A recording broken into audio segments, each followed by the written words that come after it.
तर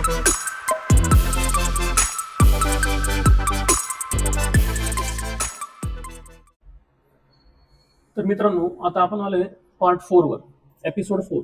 आजपर्यंत आपण कॅन्डलस्टिकचे बेनिफिट्स वगैरे सगळे माहिती करून घेतले. बेसिक ऑफ मार्केट स्ट्रक्चर बघितलंय, बेसिक काय असतं मार्केटचं ते सगळं पाहिलेलं आहे. ज्यांनी कोणी पाहिले नसतील तर ते step by step video watch करा, जेणेकरून लिंक लागेल तुम्हाला. आधीमध्ये चेक केला व्हिडिओ तर मग एक लिंक नाही बसणार, तुमचं लिंक सेट नाही होणार. त्यासाठी लिंक वाईज व्हिडिओ वॉच करा, ज्यातून तुम्हाला जास्तीत जास्त समजायला सुरुवात होईल. तर मग आज आपण बघणार आहे कॅन्डलस्टिक्स. तर आपण मागच्या व्हिडिओमध्ये पार्ट 3 मध्ये कॅन्डलस्टिक बद्दल माहिती घेतली, त्याची हिस्ट्री जाणून घेण्याचा प्रयत्न केलाय. तर मग आता कॅन्डलस्टिक कोणत्या कोणत्या यूज करायच्या, कशा पद्धतीने यूज करायच्या, चार्टवर त्याचा कसा इफेक्ट येतो आणि ठराविक कॅन्डल पकडूनच आपल्याला ट्रेडिंग करायची. सर्व कॅन्डल माहित असणं गरजेचं आहे, पण सर्वच कॅन्डलवर एंट्री एक्झिट करत बसायचं नाही आपल्याला. ठीक आहे, तर मग आपण आता स्टार्ट करू.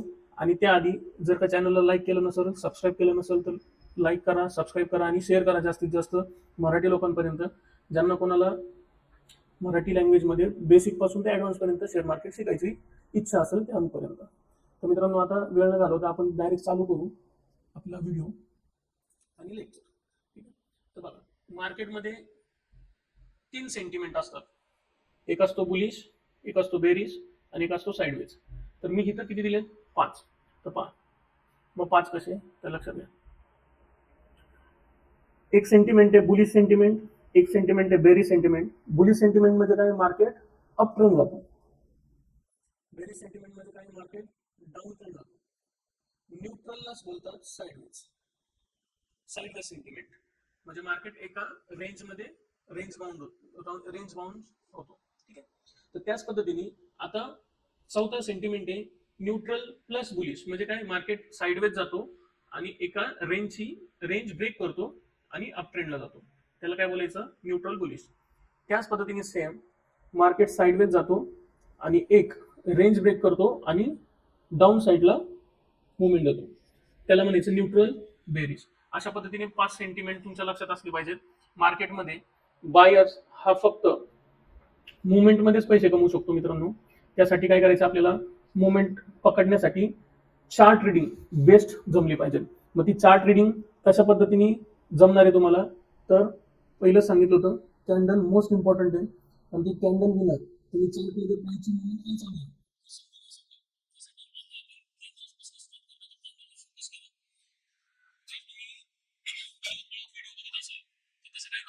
शांत ज्या वेळेस व्हाल, जेव्हा कामातनं फ्री व्हाल, त्यावेळेसच हा व्हिडिओ बघा. आणि जे काय मी सांगेल एक पॉईंट नोट डाऊन करा. अदरवाईज मग जर एका व्हिडिओमध्ये नाही समजलं तुम्हाला तर 1-2 वेळेस परत वॉच करा, त्यातून जास्तीत जास्त तुम्हाला समजायला सुरुवात होईल.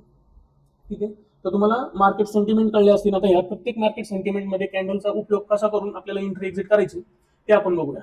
त्यासाठी आता आपल्याला शिकायचे 3 टाइप्स ऑफ कॅन्डलिस्टिक पॅटर्न. ठीक आहे, तर पहिला जो कॅन्डलिस्टिक पॅटर्न आहे तो आहे सिंगल कॅन्डलिस्टिक पॅटर्न.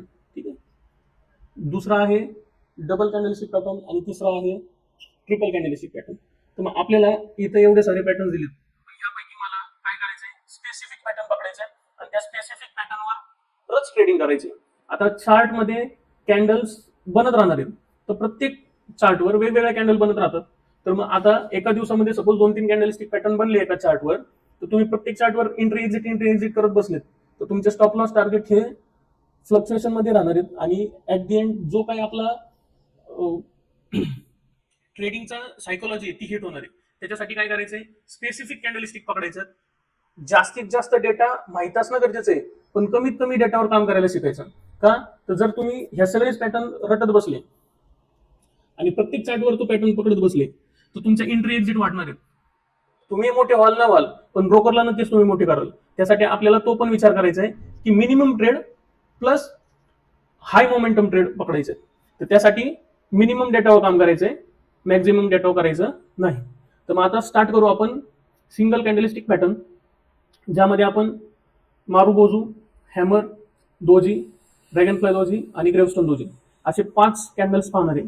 मग या 5 कॅन्डल्सवर आपण एंट्री एक्झिट कशी करायची ते पण बघणार आहे. सोबतच ह्या कॅन्डलचे काय सेंटिमेंट आहेत हे पण आज आपण चेक करणार आहे. ठीक आहे, तर पहिली कॅन्डलिस्टिक पॅटर्न आपण स्टार्ट करूया मारुबोजू. आता मारुबोजू हे जापनीज नेम आहे, ठीक आहे. जपानमध्ये मारुबोजू बोलतात, मारुबोजू, ठीक आहे. आता कॅन्डलचं नाव काय हे महत्वाचं नाही, तर पण ती कॅन्डल करते काय हे सगळ्यात जास्त महत्वाचं असतं. तर त्याच्यामध्ये पण दोन टाईप येतात मित्रांनो, एक असतो बुलिश मारुबोजू, एक असतो बेरिश मारुबोजू. बुलिश मारुबोजू हा अप ट्रेंड मध्ये काम करणारे आणि बेरिश मारुबोजू हा डाऊन ट्रेंड मध्ये काम करणारे. तर पहा इथं तुम्हाला आता इमेज दिसत असेल, त्यामध्ये मारुबोजू दिल्यात दोन, ठीक आहे. एक बुलिश मारुबोजू आहे, एक बेरिश मारुबोजू आहे. मारुबोजू म्हणजे काय, 100% बुल्स और बेअर्स पॉवर, ठीक आहे. 100% म्हणजे त्या कॅन्डलमध्ये वीकच नाहीये, दिसते का, वीक नाहीये, नो वीक, म्हणजे 100% बॉडी आहे. 100% काय आहे, बॉडी आहे त्या कॅन्डलमध्ये. आणि ह्या कॅन्डलचा ओपन आणि क्लोज हा काय सेम आहे, याला हाय पण नाही आणि लो पण नाही. Open is equal to low आणि high is equal to close, अशी कॅन्डल आहे. म्हणजे ही कॅन्डल सांगते मार्केटमध्ये, पाहतात पुढं,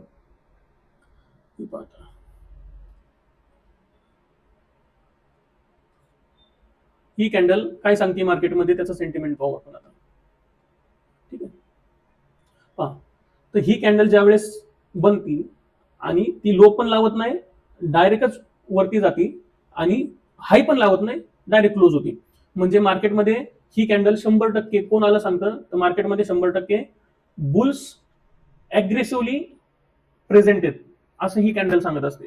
म्हणजे 100% मार्केटमध्ये बुल्स हे अग्रेसिव्हली आलेत हे सांगण्याचं काम कोण करणार आहे, बुलिश मार्बोजो. म्हणजे ही कॅन्डल आपल्याला कामाची आहे का, तर 100% ही कॅन्डल आपल्यासाठी कामाला आहे. पण ही कॅन्डल कुठं बनली पाहिजे, तो पण खूप महत्वाचा विषय. मग आता काही लोकांना ती कॅन्डल मिडलला भेटते, काहींना बॉटमला भेटते, आणि काहींना काय होती टॉपला भेटते. मग या तीन पैकी ही कॅन्डल कुठं बनल्यानंतर काम करणार आहे, तो पण सेंटिमेंट खूप महत्वाचा असतो. तर मग बुलिश मार्बोजो समजला असेल की ज्या कॅन्डलमध्ये विक्सच नाही, फक्त बॉडी बनती, आणि ती बॉडी 100% एक तर बायर्स किंवा सेलर्सला रिप्रेझेंट करते, आणि ती कॅन्डल सेंटिमेंट दाखवती की मार्केटमध्ये स्पेसिफिक बायर्स असो किंवा सेलर्स असो, हे 100% मार्केटमध्ये प्रेझेंट आहे. म्हणजे तिथून मार्केट अप जाण्याचे चान्सेस 99% आहेत, ठीक आहे. तर पहा, जर मार्केटमध्ये, पडत्या मार्केटमध्ये, ठीक आहे, जर बॉटमला बुलिश मारुबोजो कॅन्डल बनली, तर ही 100 out of 99% मार्केट अप ट्रेंडला घेऊन जाते. पण ही बनली कुठं पाहिजे, बॉटमला, म्हणजेच कुठं, सपोर्टला, म्हणजेच कुठं, डिमांड झोनला. समजतंय का, बुलिश मारुबोजूचं काम काय आहे, ती 100% बायर्स शो करते, ठीक आहे. पण तिची स्ट्रेंथ कुठं कामाला येणार आहे, ज्यावेळेस मार्केट डाऊन ट्रेंड असेल आणि डाऊन ट्रेंडला एखाद्या स्ट्रॉंग सपोर्टवर किंवा स्ट्रॉंग डिमांड झोनवर ही कॅन्डलस्टिक पॅटर्न बनली, तर मला काय करायचंय, सेम कॅन्डलच्या हायला एंट्री ऍक्टिव्हेट करायची, सेम कॅन्डलच्या लोला, अदरवाईज एखाद्या पुल बॅकला काय करणार आहे आपण, एसएल मार्क करणार आहे. आणि जो रिसेंट हाय आहे तिथं काय ठेवणार आहे आपण, टार्गेट 1. समजलं, सिंपल पॅटर्न आहे पण सगळ्यात पॉवरफुल पॅटर्न आहे. आता ह्या पॅटर्नवर स्ट्रॅटर्जी पण बनतात, त्या स्ट्रॅटर्जी मी तुम्हाला नेक्स्ट मध्ये हळूहळू एक्सप्लेन करणार आहे. आधी तर आपण बेसिक पासून स्टार्ट करतो, तर बेसिक शिकून घेऊ. नंतर मग ह्याचा स्टॉक मध्ये कसा यूज करायचा आहे, रोज स्टॉक कसे फाइंड करायचे त्याच्यावर, आणि मार्केटमध्ये ही कॅन्डल रोज बनते, मग ते स्टॉक कसे फाइंड करायचे ह्याच्यावर एक व्हिडिओ येणार आहे. मग तो आपण नेक्स्ट पार्ट मध्ये बघणार आहे. आत्ताला फक्त तुम्ही काय करायचंय, ही कॅन्डलचा सेंटिमेंट समजला असेल तुम्हाला आता, ठीक आहे. बुलिश मारुबोजो मार्केटमध्ये 100% बायर्स आले असं सांगते, आणि 100% बायर्स आले याचा अर्थ मार्केटमध्ये कोणाची पॉवर वाढली, बुल्सची पॉवर वाढली, आणि कोणाची पॉवर कमी झाली, तर बेअर्सची पॉवर कमी झाली. मग ह्याचा अर्थ मार्केट तिथून वरती जाण्याचे चान्सेस काय झाले, वाढले. मला लगेचच एंट्री टाकायची नाही, कॅन्डल क्लोज होऊन द्यायची, कॅन्डल क्लोज होऊन द्यायची, कारण की क्लोज होणं खूप महत्वाचं आहे. कॅन्डल क्लोज झाल्यानंतर एंट्री झाली पाहिजे. कधी कधी काय होतं, चलत्या कॅन्डल मध्ये एंट्री बसती आणि तीच कॅन्डल रिव्हर्स फिरती आणि अशा टाईप मध्ये बनते. मग ते नाही झालं पाहिजे माझ्यासोबत. म्हणजे ट्रॅप पासून वाचायचं असेल तर मला कन्फर्मेशन घेणं खूप गरजेचं आहे. मग कन्फर्मेशन आल्यानंतरच एंट्री एक्झिट करायची, तोपर्यंत करायची नाही. मग तुम्हाला बुलिश मारुबोजो समजली असेल की काय करते ते, ठीक आहे. मग आता त्याचं एक एक्झाम्पल पाहू आपण. पडत्या मार्केटमध्ये बघा डिमांड झोन बनलाय का? हा डिमांड झोन बनलाय. या डिमांड झोन मध्येच बरोबर काय बनली आहे? Bullish marubozu. जशी बनली तिच्या हायला एंट्री, बॉटमला असेल आणि रिसेंट हाय असेल हा वाला. अदरवाईज ट्रेलिंग तुम्ही स्टॉप लॉस घेत असेल तर मग तुम्ही ट्रेल करा टार्गेट आणि हा टार्गेट. ठीक आहे. म्हणजे फक्त आता कॅन्डलवरच एंट्री एक्झिट केली तर प्रॉफिटेबल होणार आहे का? तर नाही. तर मित्रांनो बेसिक मध्ये मी सांगितलं होतं की कार आहे, असं समजा ही कार आहे आणि या कारला 4 टायर आहेत. ठीक आहे. आता ह्या टायर मध्ये या गाडीमध्ये अनेक सेंटिमेंट आहेत. गिअर आहे, क्लच आहे, ब्रेक आहे, हेडलाईट आहे, वायरिंग आहे, अनेक पार्ट्स आहेत आणि अनेक पार्ट मिळून काय झाली ही कार बनलेली. ठीक आहे. या कार मधला एक जरी वायरिंग खराब झाली तरी हेडलाईट लागत नाही किंवा टेल लाईट लागत नाही, अदरवाईज ब्रेक लागत नाही, ब्रेक खराब झाला तर, बरोबर. तर ती गाडी परिपूर्ण तेव्हाच होते ज्यावेळेस प्रत्येक पार्ट येऊन त्याच्यामध्ये काम करतो. त्याच पद्धतीने मार्केटमध्ये प्राइस ऍक्शन मधला कॅन्डल हा फक्त एक पार्ट आहे ना की पूर्ण प्राइस ऍक्शन आहे. तर मला काय करायचंय, एक एक पार्ट शिकत शिकत त्या पार्टची गाडी बनवायची आणि मग ती गाडी व्यवस्थित चालवायची. तर त्याच पद्धतीने कॅन्डल्सवर तुम्ही फक्त एंट्री एक्झिट करू शकत नाही, त्याला बाकीचे पण सेंटिमेंट सोबत घेऊन चालावं लागतं. म्हणजे आपण जास्तीत जास्त ट्रॅप पासून वाचतो. पण दुसरी गोष्ट आपण घेतलेली एंट्री ही प्रॉफिटेबलच बसती आणि लॉस होण्याचे चान्सेस आपले काय होतात, कमी होतात. त्याच्यामुळे मला काय करायचंय, कॅन्डल तर शिकायची पण फक्त कॅन्डलवरच एंट्री एक्झिट करायची नाही. बाकीचे सेंटिमेंट आता हळूहळू आपले जसे चॅप्टर येतील तसे तसे त्यामध्ये तुम्हाला समजायला सुरुवात होतील. आता तुम्हाला समजलं असेल बुलिश मारुबोजू. ठीक आहे. पडत्या मार्केटमध्ये बॉटमला जसा बुलिश मारुबोजू बनला तशी त्याच्या टॉपला एंट्री. आता सेम कॅन्डलच्या लोला स्टॉप लॉस लावू शकता, अदरवाईज रिसेंट पुल बॅकच्या खाली एसएल लावू शकता. ठीक आहे. आणि टार्गेट काय होणार आपलं, रिसेंट हाय. ठीक आहे, समजलं असेल. आता आपण जाऊ नेक्स्ट टॉपिकवर, नेक्स्ट कॅन्डलवर. ठीक आहे. आता बुलिश मारुबोजू नंतर मार्केटमध्ये येते बेरिश मारुबोजू. ठीक आहे. आता बघा बेरिश मारुबोजूचं सेंटिमेंट चेक करू आपण काय. ही आहे ओपन आणि हाय आणि ही काय लो प्लस क्लोज. ओपन हाय लो क्लोज सेमच आहे कॅन्डलचा. म्हणजे ह्या कॅन्डलमध्ये 100% कोण आहे असं ही कॅन्डल सांगते. 100% कोण आहे, बेअर्स आहे असं ही कॅन्डल सांगते. आणि 100% तर आहेच, प्लस ते कसे आहेत, एग्रेसिव्ह मोडवर आहेत. एग्रेसिव्ह म्हणजे त्यांना मार्केटला प्राइस वरती नेऊनच द्यायची नाही. समजा सपोज आता अपट्रेंड मध्ये मार्केट असं चालू आहे आणि चालू असताना 50 रुपयाची प्राइस ही आता 150 रुपयाच्या आसपास गेली. पण आता 150च्या आसपास जाता जाता जे काय बायर्स आहेत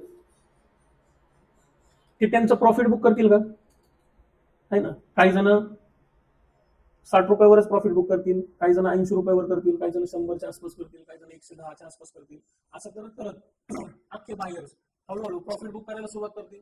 आता ते इंट्राडे करतात म्हणून ते होल्ड नाही करणार आहेत. ते काय करणार आहेत, छोटे छोटे टार्गेट घेऊन एक्झिट करायला सुरुवात करणार आहेत.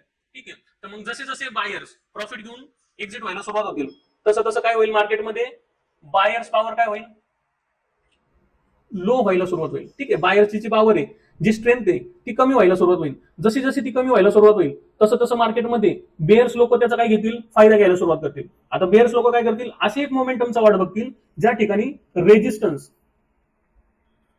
हा स्ट्रॉंग आहे. मग ते काय करतील, स्ट्रॉंग रेजिस्टन्स कशी मार्केटला येऊ देतील आणि त्या ठिकाणी काय करतील, मग एक मस्तपैकी अशी बेरिश मारुबोजू बनवतील. बेरिश मारुबोजू बनवतील आणि ते काय करतील, त्याच्या वरती एसएल, त्याच्या लोला एंट्री आणि रिसेंट लो हा त्यांचा काय असेल, टार्गेट. समजलं का. बायर्सच्या एक्झिटचा फायदा कोण उचलणार आहे, बेअर्स उचलणार आहेत.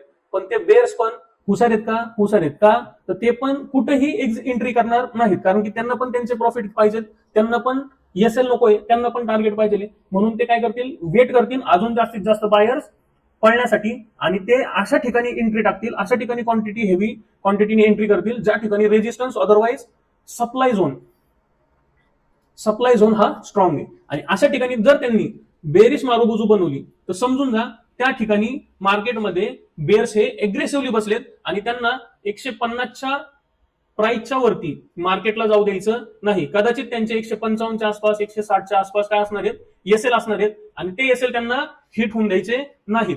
समजतंय का?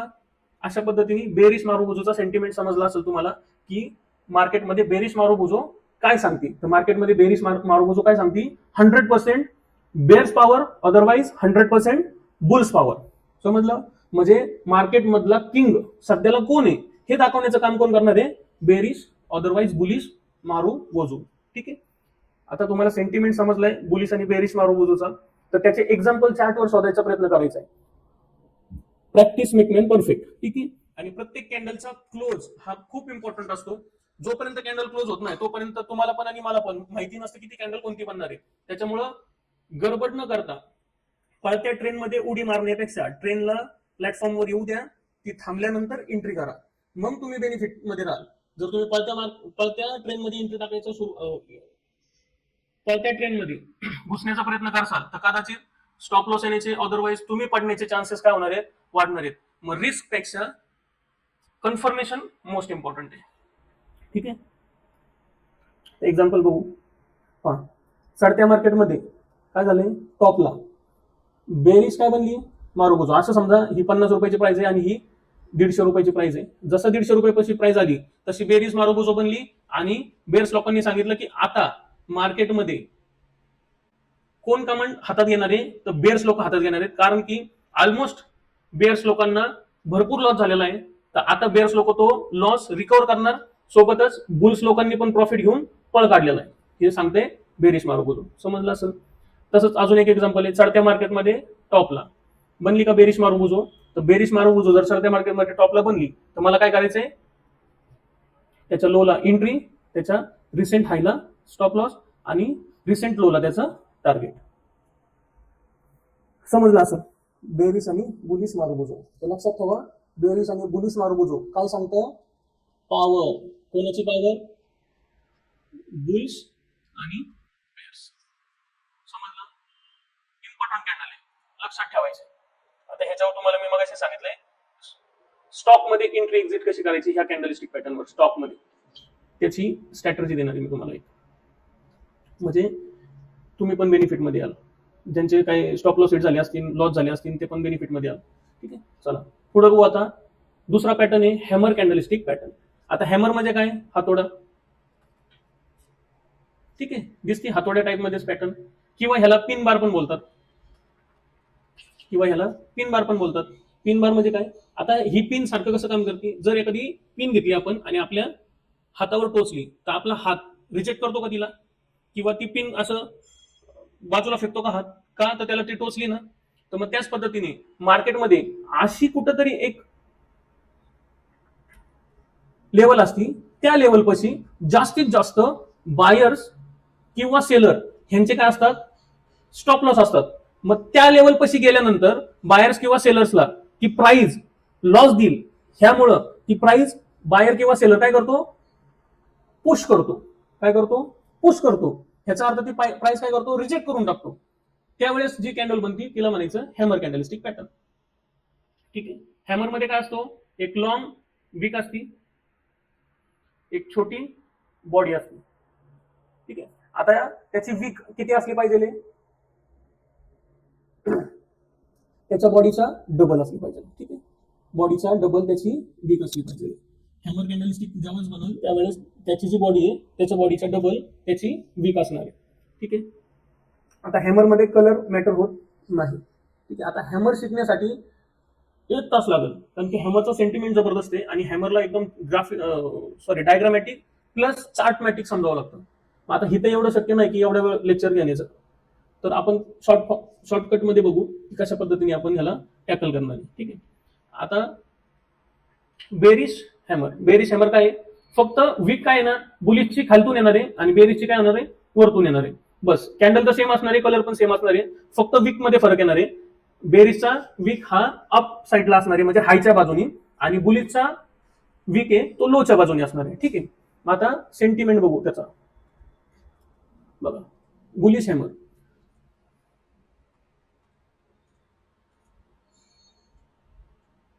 बुलिश हॅमर हा त्याचा लो, हा त्याचा ओपन, आणि इकडे काय त्याचा हाय आणि क्लोज हा सेम आहे त्याचा. ठीक आहे, म्हणजे ही कॅन्डल काय सांगते, सपोज आता 10 रुपयाला प्राइस होती, 10 रुपयापासून प्राइसला मार्केटने काय केलं, वरती ढकललं, आणि ती प्राइस ओपन झाली तिथून त्याच्या वरती क्लोज झाली. ठीक आहे, 12 रुपयाला क्लोज झाली असंही सांगते. म्हणजे ही कॅन्डल मार्केटमध्ये बुल्स रिजेक्शन सांगते. काय सांगते, बुल्स रिजेक्शन और बुल्स पुश सांगते. म्हणजे बुल्सने ती प्राइस काय केली, पुश केली, अदरवाईज रिजेक्ट केली. ह्याचा अर्थ बुल्सला 10 रुपयाच्या खाली प्राइस घेऊन जायची नाही. का, तर 10 रुपयाच्या खाली कदाचित बुल्सवाल्यांचे काय असतील, स्टॉप लॉस असतील. जर त्यांचे स्टॉप लॉस हंड झाले, अदरवाईज त्यांचे स्टॉप लॉस हिट झाले, तर बुल्स लोकांना काय होणार आहे, लॉस होणार आहे. मग त्यांचा लॉस होऊ नये ह्यासाठी बुल्स काय करतील, प्रेशर देऊन मार्केटची प्राइस अप नेण्याचा प्रयत्न करतील. अदरवाईज 10 रुपयाच्या आसपास जर का 1000 बायर्स बसले असतील, तर त्यामध्ये अजून काय करतील, एंट्री वाढेल. म्हणजे 2000 बायर झाले. म्हणजे जसे 2000 बायर झाले, आणि आता बघा पडत्या मार्केटमध्ये 1000 सेलर होते. सेलर आणि बायर यांच्यामध्ये डिफरन्स आला का, जसे हे 2000 आले तसे हे 2000 काय केलं, 1000 लोकांना काय केलं, वरती फेटाळून लावलं. म्हणजे काय केलं, वरती फेकून दिलं, पॉवरनी वरती फेकलं. समजतंय. तर बुलिश हॅमरचा सेंटिमेंट समजला असेल की मार्केटमध्ये प्राइस रिजेक्ट करते, आणि ज्या बाजूने रिजेक्ट केली त्या बाजूने मार्केट न्यायला सुरुवात करते. पाहू आता बघा, जर पडत्या मार्केटमध्ये बॉटमला बुलिश हॅमर कॅन्डलस्टिक पॅटर्न बनला, तर काय करायचं आपल्याला, 100% बाय साईडचा विचार करायचा आहे. ठीक आहे, का, तर मार्केटने काय केलं, प्राइस रिजेक्ट केलेली आहे. काय केली, रिजेक्ट, प्राइस रिजेक्ट झाली.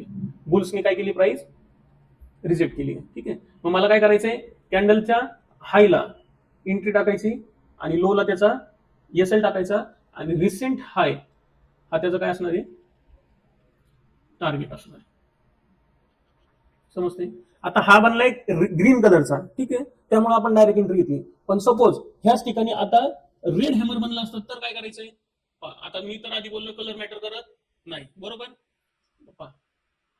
जर रेड हॅमर बनला तर मी काय करेल, रेड हॅमर बनला तर मी थोडासा वाट बघल. का, कारण की मार्केटमध्ये अजून पण ह्या रेड हॅमर मुळे काय सेंटिमेंट येतं, की अजून पण कोण आहेत, अजून पण त्यामध्ये बेअर्स लोक प्रेझेंट आहेत. म्हणजे बेअर्स लोकांनी अजून पण हार मानलेली नाही, अशी ही रेड कलर दाखवतोय. मग मी काय करेल, अजून एक कॅन्डलचा कन्फर्मेशन घेईल. म्हणजे काय करेल, ह्या कॅन्डलच्या वरती अजून एक कॅन्डल, ग्रीन कॅन्डल क्लोजिंग बेसिसवर क्लोज झाली पाहिजे.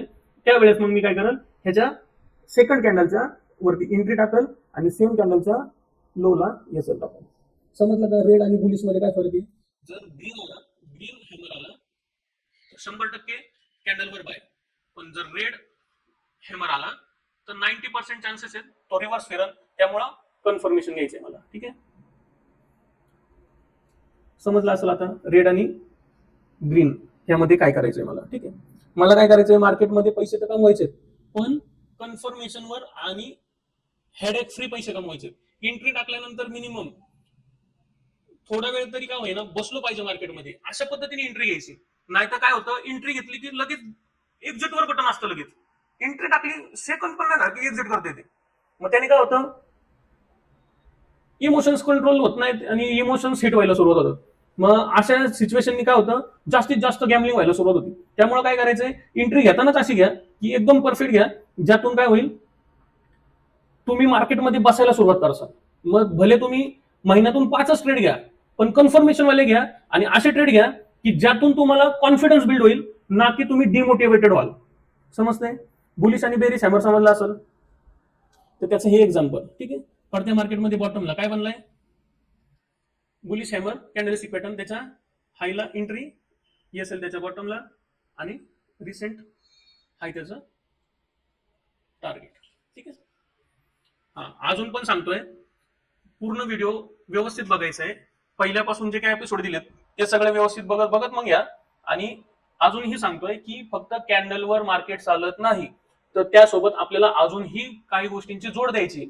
मग ती जोड दिल्यानंतर त्या सगळ्यांचा सेंटिमेंट बघूनच आपल्याला एंट्री एक्झिट करायची. ठीक आहे, तर हे लक्षात ठेवा, फक्त कॅन्डलवर विश्वास ठेवायचा नाही. ठीक आहे, चला बेरिश हॅमर कॅन्डलस्टिक पॅटर्न. मग बेरिश हॅमर कॅन्डलस्टिक पॅटर्न कसा आहे, अशा पद्धतीचा आहे. ठीक आहे, हा त्याचा हाय, हा त्याचा ओपन, हा त्याचा लो आणि क्लोज सेम आहे. ठीक आहे, म्हणजे काय ही कॅन्डल काय सांगते की सपोज मार्केट आता 10 रुपयापासून 20 रुपयापर्यंत आली, पण 20 पासून पण मार्केटला ती वरती घेऊन जाण्याचा प्रयत्न करत होती, 23च्या आसपास गेली. पण आता असं समजा 25च्या आसपास कोणाचे एसएल असतील, बेअर्सचे काय असतील, एसएल असतील. मग मार्केटनी बेअर्स लोकांनी काय केलं, जशी प्राइस 23 वर आली तशी त्यांनी प्राइसला काय केलं, रिजेक्शन दिला. म्हणजे काय, प्राइस खाली ढकलली, पॉवरनी खाली ढकलली, आणि जी कॅन्डल बनली होती ग्रीन बनत चालली होती, ही कॅन्डल ग्रीन बनत चालली होती, त्याच कॅन्डलला त्यांनी रेड कलर मध्ये कन्वर्ट केलं आणि अशा पद्धतीचा हॅमर बनवला. म्हणजे ह्याच हॅमरला दुसऱ्या भाषेत बोलतात शूटिंग स्टार. सगळ्यात पॉवरफुल पॅटर्न आहे हा बेरिश. हा सगळ्यात पॉवरफुल पॅटर्न आहे, फक्त ह्याला टॉपला शोधायचा आहे. कुठं? टॉपला शोधायचा आहे. मग टॉपला शोधण्यासाठी पुढे सांगतो मी कसा टॉप पकडायचा. मग टॉपला पकडायचा आहे तरच हा काम करेल, कुठंही काम करणार नाही. जर हा कॅन्डल अशा पद्धतीने बनला तर मी काय करेल, एंट्री आणि रिसेंट हायच्या वरती स्टॉप लॉस. टार्गेट कुठं? रिसेंट लोच्या आसपास माझं टार्गेट येईल. ठीक आहे, समजलं असेल बुलिश हॅमर आणि बेरिश हॅमर कशा पद्धतीने. जर समजलं नाही तर परत एकदा रिपीट करा व्हिडिओ आणि परत एकदा बघा. घाईमध्ये बघू नका, स्लो डाऊनली बघा, कारण की बेस जर का कच्चा राहिला तर तुम्ही 100% सांगतो मार्केटमध्ये पैसे घालू नये. बेस आधी स्ट्रॉंग करायला शिका. जर घराचा पायाच कमजोर असेल तर घर थोडे पण भूकंपामध्ये, म्हणजे छोट्या भूकंपामध्ये पण ते पडण्याचे चान्सेस असतात, पत्त्यासारखं पडेल. ठीक आहे, मग पत्त्यासारखं घर बांधण्यापेक्षा घरच असं स्ट्रॉंग बांधू की किती पण रेस्टल स्केलचा भूकंप आला तरी पण आपल्याला त्याचा फरक पडला नाही पाहिजे. ठीक आहे, मग base is most important. Base compulsory base strong करा. 100% सांगतो तुम्हाला, 95% लोकांचा बेसच कच्चा आहे. बेसच कच्चा आहे. फक्त हॅमर आला, कॅन्डलस्टिक आली, सपोर्ट रेजिस्टन्स बघितली, हे झालं ते झालं की मग ते लगेच ट्रेडर समजतात स्वतःला. तर असं समजू नका. ट्रेडर होण्यासाठी कमीत कमी 1-2 वर्ष द्यावं लागतात मार्केटला. आणि जर 1-2 वर्ष स्वतःहून करत असेल तर 1-2 वर्ष द्यावं लागतील. पण एखाद्या गुरुच्या सानिध्यामध्ये गेले तर 6-7 महिन्यामध्ये पण ट्रेडर बनू शकतात, 3 महिन्यामध्ये पण ट्रेडर बनू शकतात. का? तर गुण तुम्हाला माहिती की मार्गदर्शन करणारा गुरु जर का भक्कम असेल तर त्या एक्सपिरियन्सचा फायदा हा तुम्हाला कमी वेळेत भेटणार आहे. ठीक आहे, तर सांगण्याचं तात्पर्य हेच आहे की तुम्ही एंट्री एक्झिट करताना घाई करायची नाहीये. कॅन्डलिस्टिक शिकताना घाई करू नका. प्रॉपर बेसिक नॉलेज घ्या, त्यानंतर ऍडव्हान्स कडे जा, मग स्ट्रॅटर्जीवर जा, मग प्लॅन बनवा, मग गोल सेट करा. अशा पद्धतीने चला. जर का डायरेक्ट तुम्ही उडी मारसाल 10व्या पायरीवर तर मग मात्र चान्सेस आहेत तुम्ही लय जोरात आपडणार आहेत. ठीक आहे, चला. हा हे शूटिंग स्टार दिसतंय. चढत्या मार्केटमध्ये जर टॉपला बनला तर हा काय करतो, मार्केट डाऊन घेऊन येतो. ठीक आहे, एंट्री कुठे येणार, इथं एंट्री आणि इथं स्टॉप लॉस आणि टार्गेट. आता हे सेम जर का हेच जर का सेम चढत्या मार्केटमध्ये टॉपला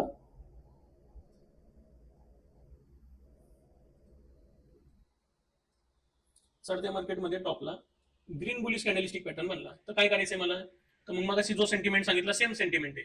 फक्त मला ह्या ग्रीन कॅन्डलचा फक्त लो ब्रेक करणारी रेड कॅन्डल आली पाहिजे. मग त्या रेड कॅन्डलचा काय करल, लोला एंट्री घेईल आणि रिसेंट हायला काय करल, एसएल लावल आणि मग एंट्री मध्ये बसल. इथं मी काय करल, 100% बाय करल.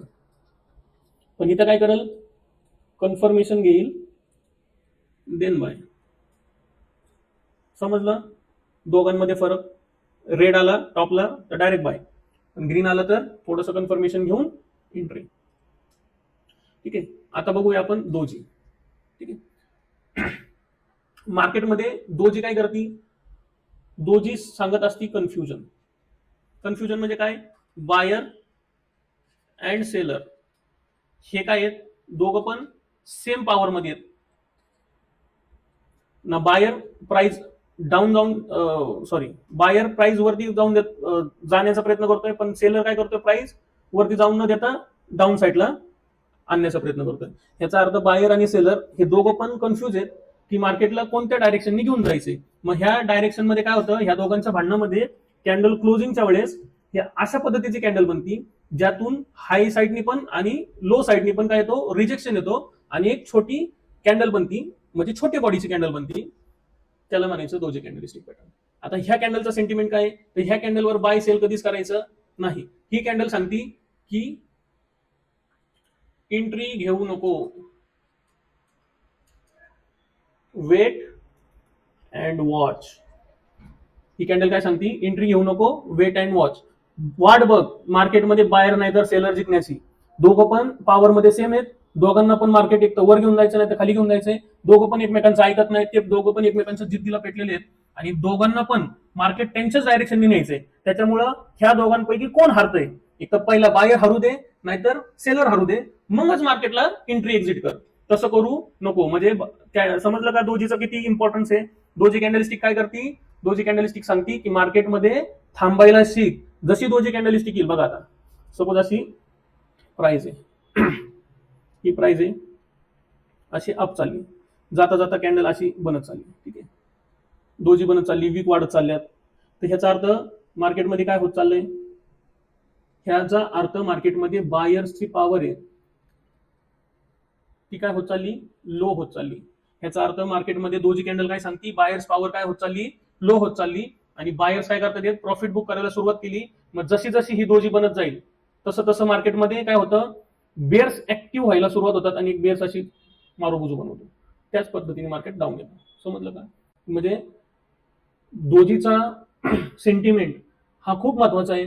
त्यामुळं जर मार्केटमध्ये दोजी कॅन्डल बनत असेल तर ती आपली फ्रेंड आहे असं समजा, आणि ती सांगते की नको बाय साईडला जाऊ, नको सेल साईडला जाऊ, तात्पुरतं थांब, मी ज्यावेळेस इंडिकेशन देईल त्यावेळेस तू काय कर, एंट्री टाक, तोपर्यंत थांब. आणि जर का तुला लईच हाय झाली पैसे कमवायची तर एंट्री टाक, आणि मार्केटमध्ये त्यावेळेस काय होईल, साईडवेज जाईल, तुमचा प्रीमियम पण खाणार आणि तुमचं डोकं पण खाणार. मग तुम्ही काय करणार, चिडून मार्केटमध्ये एंट्री एक्झिट करत बसणार, रिव्हेंज ट्रेड करणार, गॅमलिंग करणार, आणि आहे तो प्रॉफिट पण घालवणार आणि खिशातले पण पैसे मार्केटला देणार. त्याच्यासाठी कॅन्डलमध्ये जे सांगतोय सेंटिमेंट तो ओळखायला शिका आणि त्याच्यानुसार एंट्री एक्झिट घ्यायला शिका. तर आतापर्यंत तुम्हाला समजलं असेल की मारोबोजू, एक मिनिट, मारोबोजू, हॅमर आणि दोजी ह्या तिघांनी पण काय सांगितलं, ते मारोबोजूनी सांगितलं 100% बाहेर आहेत, हॅमरनी सांगितलं की रिजेक्शन आहे मार्केटला, आणि दोजीनी सांगितलं की थांबव, दोघांमध्ये फायटिंग चालू आहे. ठीक आहे. त्याच पद्धतीने मार्केटमध्ये आता दोन कॅन्डल्स बनतात, जशी की हॅमर बनती, त्याच पद्धतीने एक अशी कॅन्डल बनते टी टाईप मध्ये, टी बार. ठीक आहे. जसा हा टी बनल तसं समजून जा की मार्केटने काय केलंय, असा टी बनला तर समजून जा लो, मार्केटने लो तर लावलाय पण ओपन, हाय आणि क्लोज एकाच जागी दिलाय. म्हणजे मार्केट 5 रुपये खाली आलता, पण मार्केटला 5 रुपयापासून काय भेटलंय, रिजेक्शन भेटला, आणि मार्केट 10 रुपयाच्या आसपास क्लोज झाला. ना मार्केटला 11 रुपये पण जाऊन दिलंय, ना 12 रुपये जाऊन दिलं, ना 10.5 रुपये पण जाऊन दिले. मार्केटला काय केलं, 10 रुपयाच्या प्राइसवरच क्लोज करून टाकलंय. म्हणजेच काय, मार्केटमध्ये कोणाची पॉवर सांगती ड्रॅगन फ्लाय दोजी, तर बायरची पॉवर सांगते. मग ड्रॅगन फ्लाय दोजी हा ऑलवेज लक्षात ठेवा, ड्रॅगन फ्लाय दोजी हा ऑलवेज पडत्या मार्केटमध्ये जर बॉटमला बनला तर 100% अप ट्रेंड जायचंय. ठीक आहे.